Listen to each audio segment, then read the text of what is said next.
Hello दोस्तों, muse YouTube channel में आपका स्वागत है। हिंदी कक्षा 12 काव्य 19 कैलेंडर। लेख कवि हैं सूरज बड़त्या। जन्म सन 1974। सूरज बड़त्या का जन्म पूर्वी दिल्ली के सीलमपुर में हुआ। उन्होंने 12वीं तक का शिक्षा नांगलोई में पाई। उच्च शिक्षा दिल्ली विश्वविद्यालय से पूर्ण की। वर्तमान में वे दयालबाग एजुकेशन इंस्टीट्यूट में सहायक प्राध्यापक के रूप में कार्यरत हैं। सन 1957 से कविता लेखन कर रहे हैं। राष्ट्रीय दैनिक समाचार पत्र पत्रिकाओं में समीक्षा, कहानियाँ, कविताएं, लेख आदि प्रकाशित होते हैं। इसके अतिरिक्त संघर्ष, युद्धरत आम आदमी, दलित अस्मिता आदि पत्रिका का संपादन किया। सूरज बड़त्या मूल रूप से दलित साहित्यकार हैं। उनके कहानी संग्रह कामरेड का बक्सा का कई भाषाओं में अनुवाद हुआ है। इनकी मुख्य कृतियाँ दलित साहित्य पक्ष प्रतिपक्ष, दलित साहित्य का सौंदर्य शास्त्र, बाबू मंगूराम। उनकी रचनाओं में मुख्य रूप से आदिवासी महिला, दलित महिला, किन्नर समुदाय और अल्पसंख्यकों से जुड़ी समस्या का वर्णन है। प्रस्तुत कविता कैलेंडर में एक विध कार्य से उबे हुए नौकरी पेशा व्यक्ति के जीवन में व्याप्त निरस्ता का वर्णन है। कैलेंडर की तरह रोज अपने आप को बदलने वाले कवि के जीवन में कहीं कोई नयापन नहीं लगता। तो दोस्तों, अब देखते हैं कैलेंडर। घर और दफ्तर में कैलेंडर टंगा है। घर और दफ्तर में कैलेंडर टंगा है। उसे देखकर मुझे रोज की दिनचर्या याद आती है। रोज घर से निकलकर ऑफिस जाता हूँ। रोज घर से निकलकर ऑफिस जाता हूँ और ऑफिस से घर। दिन महीना बदल जाता है और बदल जाता है कैलेंडर का पन्ना। दिन महीना बदल जाता है और बदल जाता है कैलेंडर का पन्ना। मैं भी कैलेंडर के पन्ने की तरह रोज़ बदलता हूँ, पर कुछ भी नया नहीं, उसी पुराने एहसास के साथ।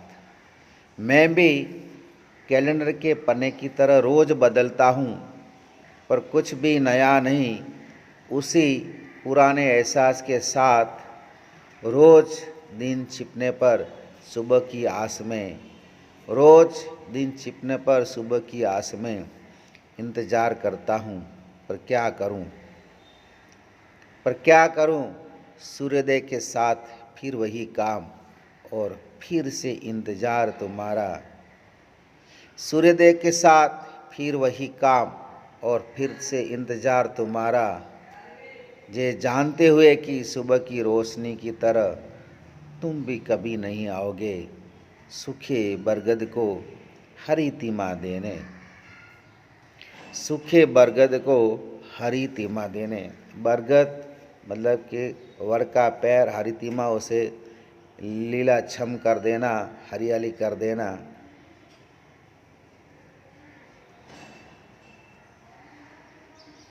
कवि का जीवन कैलेंडर की तरह हो गया।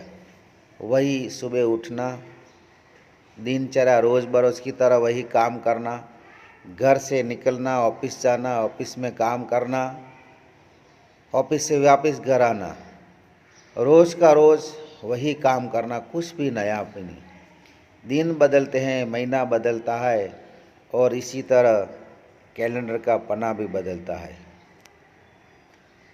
लेखक कहता, मैं भी कैलेंडर की तरह हो गया, उसके पन्नों की तरह रोज़ बदलता हूँ, लेकिन नया कुछ भी नहीं। वही पुराना, वही काम, पुराने एहसास के साथ वही मुझे काम करने दे।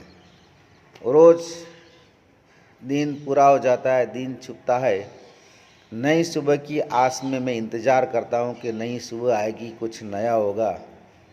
पर क्या करूँ, कुछ नहीं, नया नहीं होता। वापस सूर्योदय हो जाता है, वापस दिन छिप जाता है, वापस वही अंधेरा हो जाता है। फिर वही काम, फिर से नई सुबह का इंतज़ार रहता है। और मैं जानता हूँ कि सुबह की रोशनी तो आएगी, सुबह होगा, लेकिन वो नहीं आएगा, वो कभी नहीं आएगा, नया कुछ नहीं आएगा। क्योंकि सूखे बरगद कर जो पेड़ सूख गया है, उस पर नई हरियाली कभी नहीं आएगी, कुछ नया नहीं आएगा।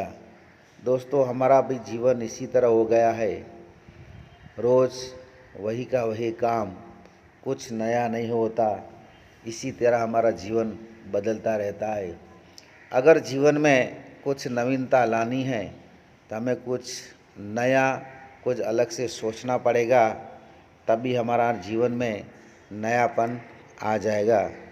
इस काव्य के प्रश्न आपको नोटबुक के अंदर लिखकर तैयार करने का है।